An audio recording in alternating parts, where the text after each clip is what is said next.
You know what they say? Give unto Caesar that which belongs unto Caesar. The black tax. Hi guys, it's Sufaro back again with the podcast, and I'm joined by the two usual suspects. Edwin, the guy who's always in the videos doing stuff. Farai, the guy who's on the blogs, and coming to the video soon. And today we have two special guests, Tinashe. Yeah, I'm Tinashe. Yes, and Rose. I'm Rose. Alright, so to kick it off, today we are going to be talking about the money situation in Zimbabwe, essentially. You know, the past week and a half, things just went crazy. Like Farah, you were saying earlier that, you know, in August, things were looking grim, but like a month and 10 days later, it's like, whoa, the situation has changed. Yeah. So a point to start off at is the recently introduced tax, you know, the 2% tax. So the finance minister said that for every dollar that you transact, you're going to be charged 2%.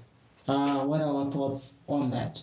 Oh wow! I would think it's ridiculous. Yeah, I mean it's 2% out of my pay, so that's painful. Same sentiments, guys?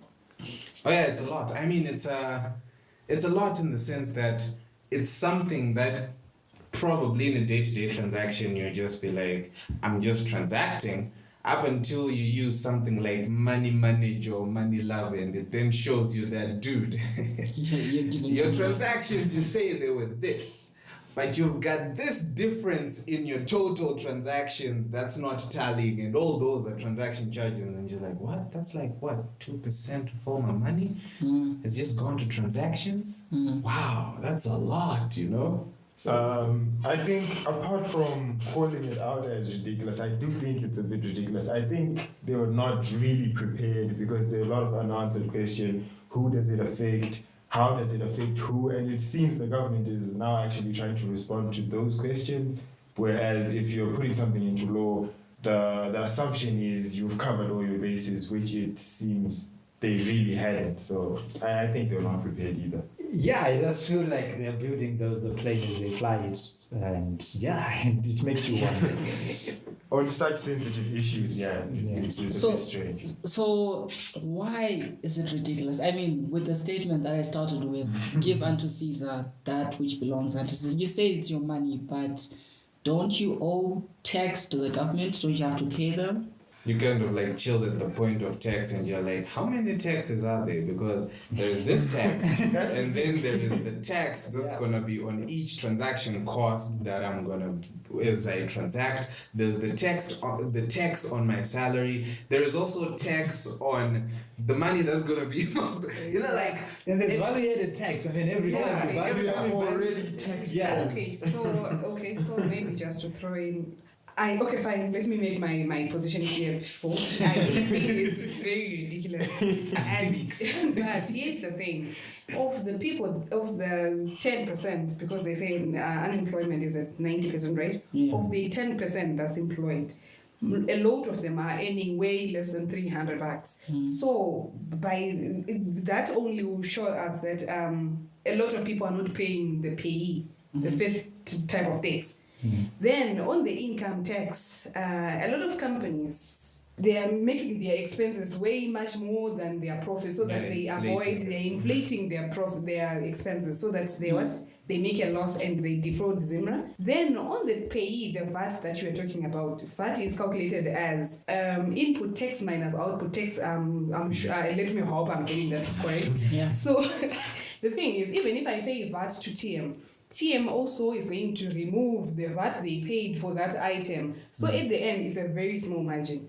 And then we go to something like called capital gains tax, etc. All those other taxes, they are not paid on a daily basis. So to be honest, the government has a very huge opportunity to take citizens that are otherwise not taxed. For example, someone who's unemployed, someone who has never had a pay slip. Yeah. They have never earned $300 or so. How are they going to pay tax to the government except for VAT? And VAT, like we're saying, it's not the full 15% that is going to the government. It's maybe a smaller percentage of that. So yeah, though unjustified, there's no other way of taxing everyone. Well, so it does make sense that the government needs to raise the tax levels, what they collect in taxes and stuff.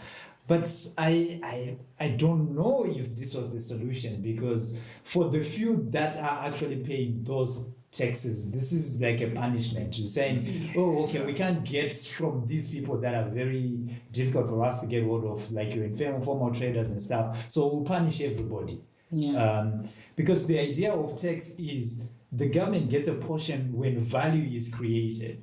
But when I'm just moving money, it doesn't necessarily follow that there is value that is being created. Exactly. So even the fact that doing your bank to EcoCash, come on, man. You're being taxed for that. Yeah, it's still my account, man. Yeah, so It's like taking your money from your left pocket, move it to the right, but then you have to leave some change aside. yeah, exactly. Yeah, to say okay.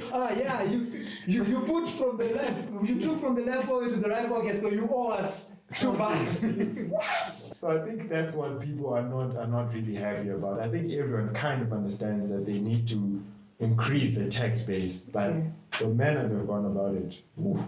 All right. And so one of the things that they said is that they saw that a lot of the transactions that we're doing now are electronic. So this is now a way to tax that electronic money or the transactions that we're doing. How do you think this will affect people using electronic money? Because now you're almost like what you're saying, if I don't want to move money from my left pocket to my right pocket because I'll get taxed. Yes. So I'll try and avoid getting into that situation. Will that reduce the number of electronic transactions, or we're just going to have to, take in the beating and keep on going? Well, I think a brother's gotta eat. So, since a brother's gotta eat, that's the situation right now. There ain't no cash. All we have is electronic forms of money, either it's mobile money or swipe. So I guess you're just gonna have to bite the bullet and do it, even though it's a heavy toll on your pocket. And what sucks also is you're going to get charged for the swipe part. You're going to get charged for just moving your money from your bank to your EcoCash and vice versa. And then you're going to get charged again when you then transact in a supermarket and so forth. So I guess for them, the strategy was, since a lot of people are now transacting are now doing electronic transactions, it's a way of tapping into those SMEs, those guys who are not taxed, so that maybe we can get a bit of tax out of them. But again, if I was already taxed, if I was already the formal 10% that's paying tax, it's a disadvantage. Like, it almost consistently feels like you always get punished for being the good guy. Like, always. Yeah. So I mean, even to get your question to say, okay, so would that discourage? So it would discourage us from using electronic money, but that doesn't matter. That discouragement does not matter because there's no cash. But what may happen is maybe pressure at the banks may not be relieved to say, okay, someone would then say, I still want to make the withdrawals, where I would have resigned to say, there's no point queuing at the bank to get cash. Now they've just given me a reason to.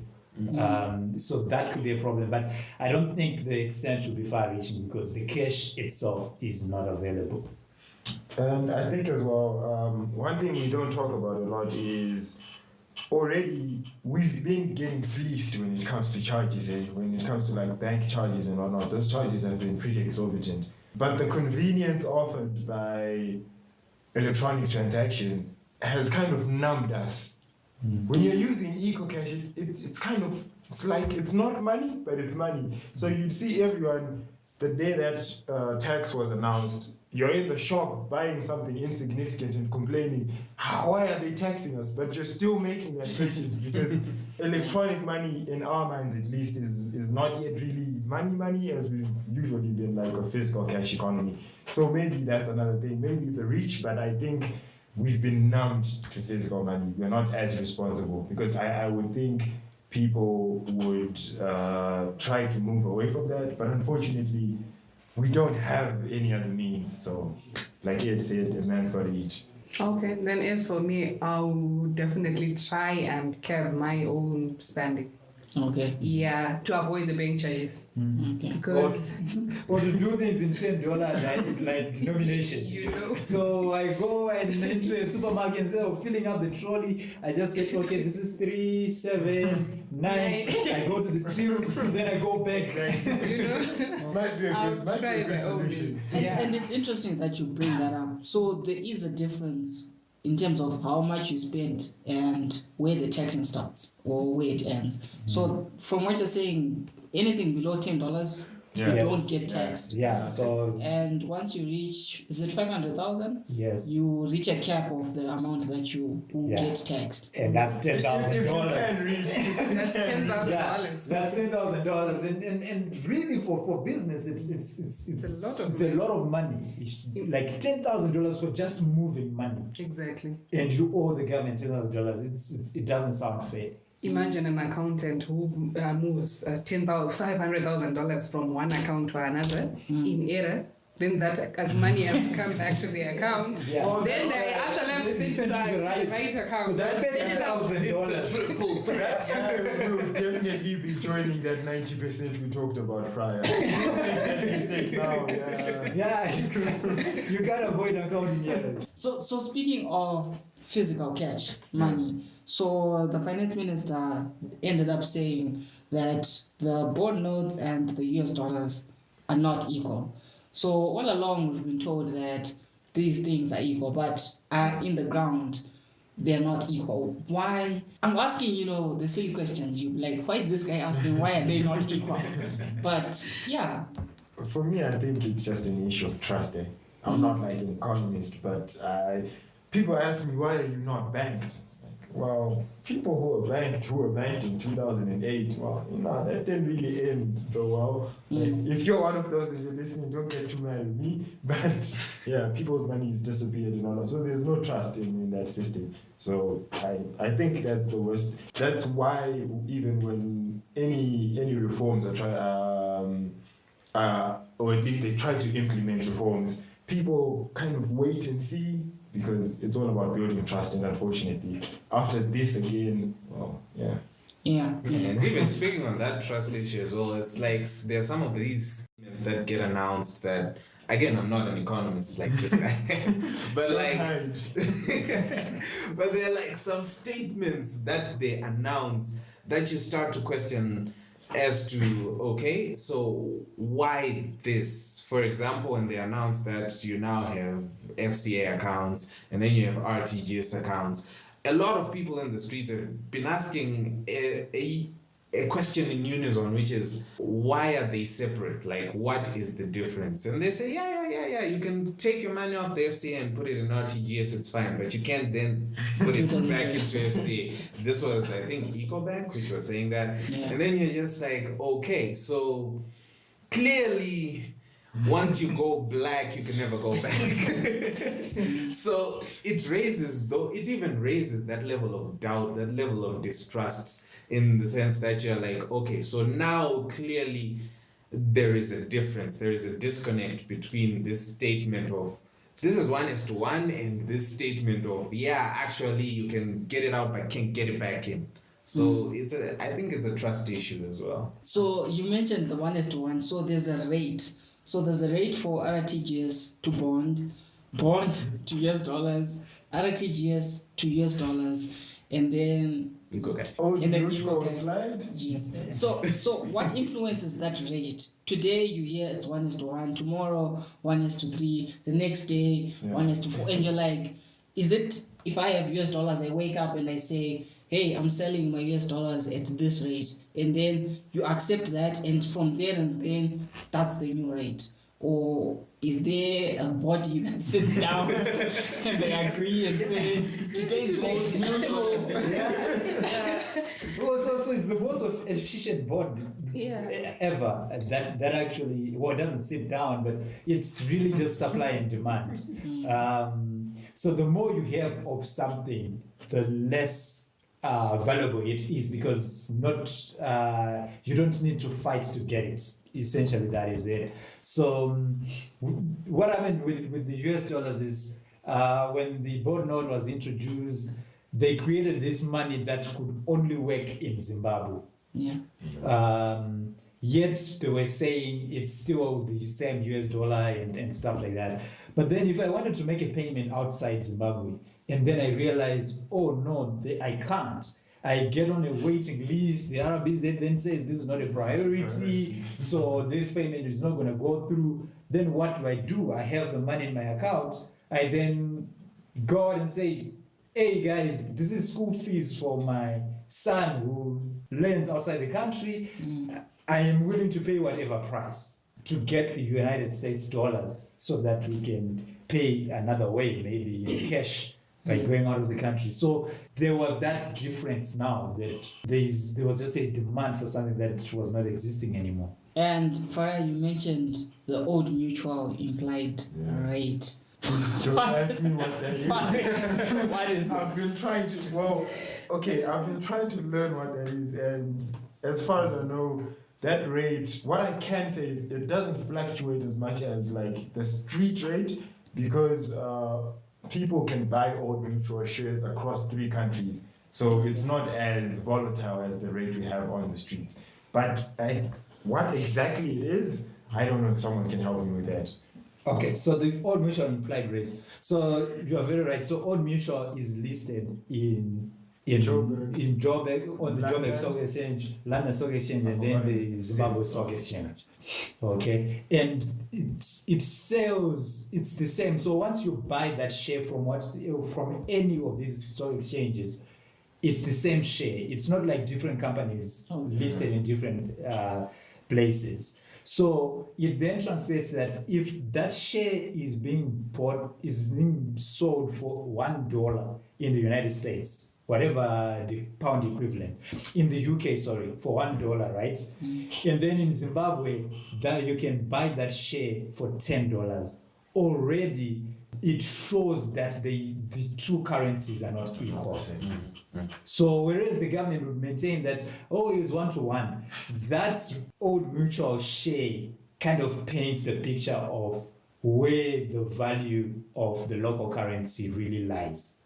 So they just use it. So it's not like it's an official, they just use it to then say this implies. That's why it's implied rate. Yeah. So it almost sounds like it's a trust thing as well. Like people will say, we trust Old Mutual in how it operates and in the places that it operates, and because we trust it, we can use its value to see the value of the money that we have. Yeah, so it's like maybe the value of the iPhone. We can just say iPhone implied rate. Yeah. And we say, okay, so the iPhone sells for this much in the United States, and then in Zimbabwe it's selling for this much, and then we just calculate and we say, according to that difference in price, the value of the Zim money is this. So essentially that's it. Not taking into account the fact that Zim is making a killing off of iPhone 10. Yeah, of course, now there's that now. So I guess for a commodity it's a bit more technical, but I'm sure the picture is clear.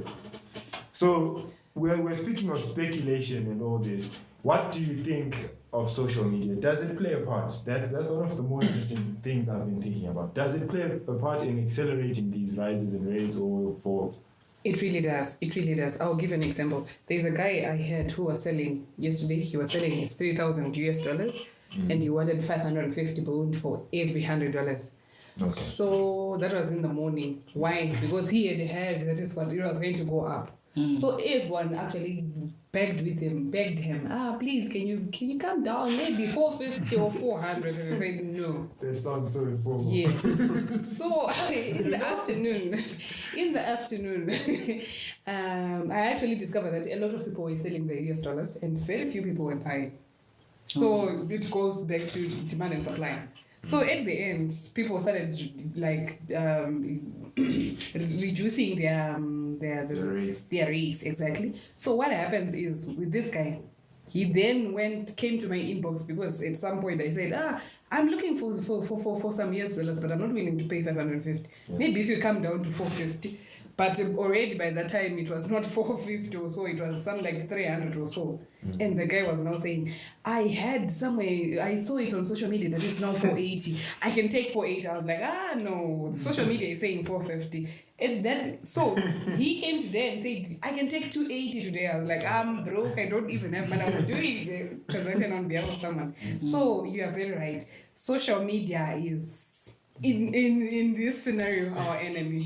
It seems in many scenarios. That's another whole discussion in itself. Yeah, it looks like it is contributing because I mean, even if you just take a tour around social media, people will just be sending each other these messages. Oh, today the rate is now at this. Oh, today it's now, and it's something that people are actually using as reference. Probably someone is even profiteering out of it. I mean, someone can just create a message like, I think the rate is now at 80, you know. That's the biggest problem, it circulates, and before you know it, the market is like, let's get close to 80. That's the problem with the economy. It's a self-fulfilling prophecy. Yeah. So as long as people now feel a certain way, it becomes that. If enough people believe that the economy is recovering, the economy actually starts to recover because they start behaving in a way that suggests that it's recovering. And that behavior itself then creates that environment. So if people start believing that, oh no, things are bad, and you saw it in the shops, I mean, so people were buying things at very exorbitant prices because they believed that the price was just going to keep going up. Or they were not going to find it. Or they were not going to get the stuff in a few days and stuff. So it's a self-fulfilling prophecy, and it becomes very difficult to control after a certain stage. Yeah, and it's interesting you actually mentioned belief because we're actually discussing that a bit earlier in the morning that the Herald publishes something like the black market rate has fallen to like 120. And then the rounds, the rates start falling as well on social media and stuff like that. And probably it's an announcement that we got another billion so that we could fund our banks, so that we could get cash. You know, people are just saying, okay, fine. So we believe that the Herald does not lie. So which means that things should be getting better. That's our belief. And now things actually start changing from that belief. So it's actually something very interesting to note that beliefs do change the markets. And as usual, our clock is saying it's time up. I wish we could go on because there's a lot to touch on. There's a lot to rant about. But so I really hope that belief can take us anywhere. You know what they say. Hopefully, if you believe, you can achieve. Can you just allow me to ask one question before we close off? Just one question to you. Right. Do you believe the government can tax its way to paradise? Mine is a yes if. No. I think yes if, in the sense that yes, they can get themselves to paradise if they actually get to use that tax money. They put that tax money to good use. I mean, that's just how it works. If they are to put it to good use, it's going to create more tax up until the avalanche scenario gets it to paradise. Yeah, I would agree with that, yes, if in that one of the biggest reasons why this mess is because the government, at one point, it was as bad as for every dollar that the government collected, 98 cents or 97 cents was going towards salaries. So the government just kept borrowing. And by borrowing, they created more money in the market. Supply and demand, because the money was too much in the market, it loses its value. So if they can collect more,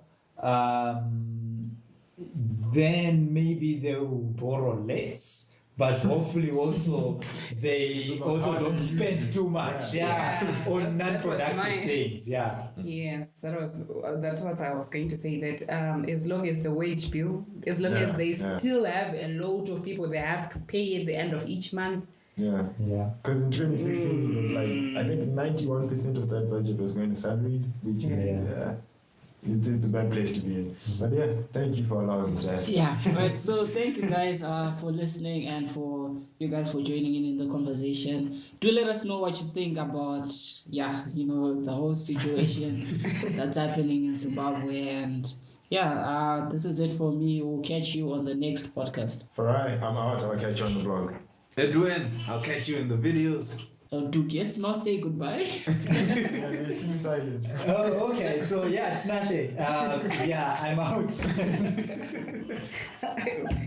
Yeah, Rose is out. She doesn't want to go, so